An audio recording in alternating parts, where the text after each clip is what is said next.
Em Doutor Fantástico de 1964, um general americano inicia por conta própria um ataque nuclear contra a União Soviética, desencadeando assim uma reação em cadeia impossível de conter. Esse filme é um clássico do Stanley Kubrick que funciona como uma sátira que transforma o absurdo em crítica direta diante de tudo o que acontecia na Guerra Fria, onde o mundo dependia de sistemas militares e decisões humanas bastante questionáveis que podiam falhar a qualquer momento e causar proporções inimagináveis. Porém, esse medo de um colapso causado por um erro não era somente um exagero, ele atravessava o imaginário daquela época. Isso é bastante visto em Limite de Segurança, também de 1964, onde um simples problema técnico leva aviões americanos a atacar Moscou sem possibilidade imediata de retorno.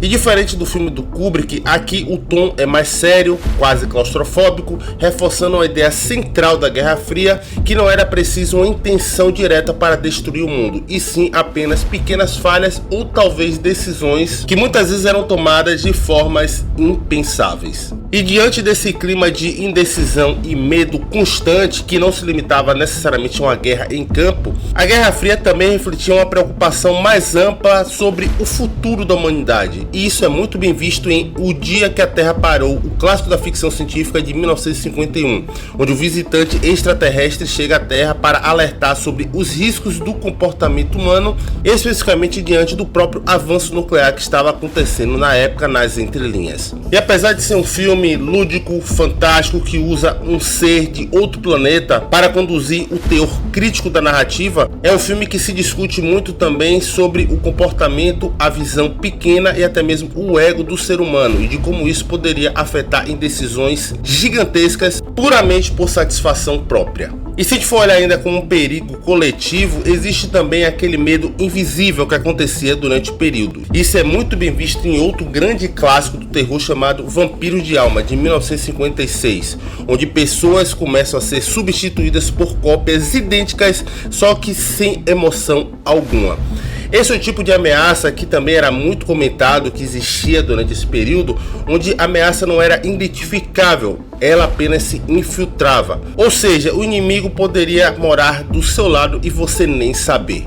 E o texto que é mostrado aqui através do terror e do horror que muitas vezes está escondido, dialoga diretamente com o clima de paranoia da própria Guerra Fria, especialmente em um período marcado pelo medo da infiltração ideológica e das perseguições políticas. E isso condiz muito com o pensamento e da paranoia americana nos anos 50. Porém, foi em 1962, com o filme Sob o Domínio do Mal, que essa paranoia evoluiu ainda mais, onde mostrava um soldado americano submetido a lavagem cerebral para agir contra o seu próprio país. E aqui a Guerra Fria é tratado mais como um pensamento ideológico, fazendo com que as pessoas sofressem quase que uma lobotomia através das entrelinhas de tudo que ela lia e consumia, fazendo com que ela se tornasse às vezes um inimigo contra ela mesma. E você consegue notar isso em Sob o Domínio do Mal, porque não se trata apenas de guerras por território ou armas, mas sim do próprio domínio da mente humana. E o clima de terror que é implantado aqui, muitas vezes de forma subjetiva,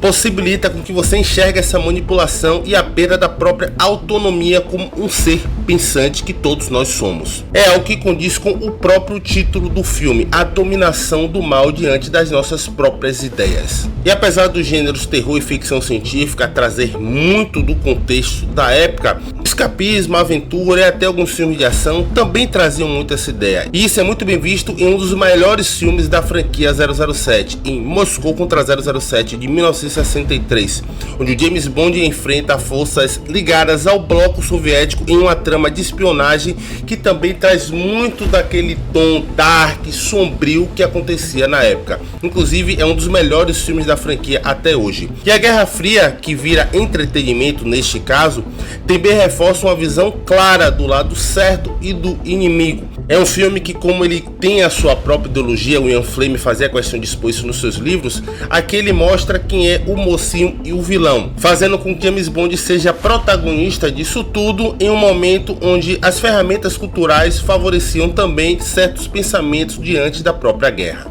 Mas essa visão do lado certo e errado começou a ser questionada com o passar do tempo, e isso é muito bem visto em um filme chamado O Espião que Veio do Frio, de 1965. onde nós acompanhamos um agente britânico em meio a operações de espionagem, onde a verdade é sempre incerta. Você começa a se questionar até que ponto certo país está do lado certo ou errado da história. E aqui, diferente da ideia do heroísmo visto em James Bond, aqui tudo é muito mais ambíguo, tudo tem dois lados, tudo é muito questionável. E o filme mostra como a Guerra Fria corroía certos valores, tornando difícil até distinguir qual o lado certo você tem que estar. Inclusive é um filme que possibilita ter essa discussão. O que faz de você ser certo ou errado nessa história? E diante de todos esses conflitos, essas dúvidas, esses medos, essas paranoias, essa crise de confiança não ficava restrito somente ao campo internacional. Algo que é visto em 7 dias de maio de 1964, onde mostra uma possível conspiração militar dentro dos Estados Unidos, revelando um medo interno e de que a própria democracia pudesse ser ameaça em nome da própria segurança. É um filme onde a Guerra Fria é vista aqui não somente através de um ponto de vista externo, ela passa a afetar estruturas internas de poder, fazendo com que aquele medo, aquele fim inevitável não viesse somente de outras nações, mas também do seu próprio meio e através da sua própria sombra. E todos esses filmes refletem perfeitamente o sentimento da época, o medo, a desconfiança, a hostilidade e até aquela paranoia por não saber como vai terminar o dia seguinte. E como a arte sempre foi um reflexo do meio, você consegue notar que ao longo de quase 45 anos de Guerra Fria, todos esses sentimentos são distribuídos ao longo de vários gêneros e através de vários textos críticos que nós conseguimos notar através de várias narrativas que foram contadas.